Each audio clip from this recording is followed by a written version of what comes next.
மக்கள் நீதி மையமா இல்லை கமல் நிதி மையமா? நமக்கெல்லாம் ஒரே குழப்பம். ஏன்னா கமலஹாசன் அவர்கள் மக்கள் நீதி மையம் ஆரம்பித்த பொழுது திமுக எதிராக ஸ்ட்ராங்காக குரல் கொடுத்து இந்த குடும்ப ஆட்சியெல்லாம் ஒழிக்கணுங்க, தமிழகத்தினுடைய வளர்ச்சியை குழி தோண்டி புதைக்கக்கூடிய கட்சியை நம்ம ஆதரிக்கக்கூடாது, அப்படி இப்படின்னு இலவசலாம் பேசிட்டு கட்சியை ஆரம்பிச்சவர் நம்ம கூட பயங்கரமாக இருக்கும் அப்படின்னு நினச்சோம். போக போக இவரும் திமுகவினுடைய கொள்கை ரீதியாகவே ஒத்து போய் அவர்களுக்கு ஒத்து ஓதக்கூடிய சூழலுக்கு தள்ளப்பட்டு விட்டார். சரி, ஓகே, ஏன்னா அவரும் தேர்தலில் போட்டிக்கிட்டு ஒரு எம்எல்ஏ எம்பி ஆவாருன்னு பார்த்தா அது நடக்கவே மாட்டேங்குது. ஆக அவர் முடிவு பண்ணிட்டார், ராஜ்யசபா சீட்டு தான் நமக்கு கரெக்டு, அதுக்கு சரியான இடம் திமுக தான் முடிவு பண்ணி அவர்களுக்கு இவர் வேலை செஞ்சுட்டு இருக்கிறார்.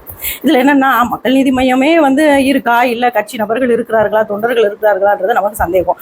கட்சியில் இருந்ததே 4 பேர் தானா? அதாவது ஒருத்தர் அது ரொம்ப காமெடியாக ஒரு வீடியோவில் போட்டிருக்காரு. கட்சியில் இருந்தது 4 பேர், 2 பேர் திமுகவுக்கு போயிட்டாங்க, இவரும் சரி நாமளும் அங்கேயே போயிடலான்னு அவரும் போயிட்டார். இது எப்படி இருக்குன்னா, ஒரு ஆஃபீஸில் மேனேஜர் சரியில்லைன்னு 2 பேர் பேப்பர் போட்டு வேற ஒரு ஆஃபீஸுக்கு போகிறாங்க, அதே ஆஃபீஸுக்கு அந்த மேனேஜரும் போயிட்டாருன்ற கதையாக இருக்குன்னு காமெடி பேசியிருப்பாரு. ஆக மொத்தத்தில் அவருடைய நலனுக்காக இந்த ராஜ்யசபா சீட்டுக்காக போயிருக்கிறாரு. இது மக்கள் நலனுக்காக கமலஹாசன் அவர்கள் போகலை.